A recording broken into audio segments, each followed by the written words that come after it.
ఉదయకాల సమయపు ప్రార్థన కొరకు ఎదురు చూస్తున్నా మీ అందరికీ ప్రభు పేరట వందనములు తెలియపరుస్తూ ఉన్నాను. మొదటిగా దేవుని వాక్యమును చదువుకుందాం. నీ సన్నిధిని నిత్యము నన్ను నిలువబెట్టుదువు.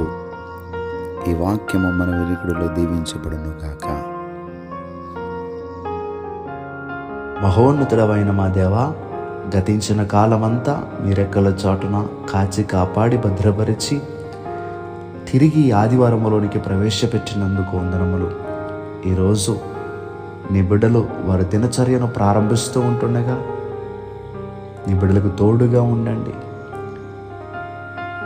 మీ సన్నిధిలో మేము ఏకీభవించినప్పుడు నీ సహాయం మాకు దయచేసి ఈరోజంతా నీ బిడ్డలు సంతోషంగా ఉండులాగున మా చేయి పట్టుకుని మీరు నడిపించమని యేసుక్రీస్తు వారి యొక్క నామం పేరట అడిగి వేడుకుంటూ ఉన్నాం మా పరమ తండ్రి. ఆమేన్, ఆమేన్, ఆమేన్.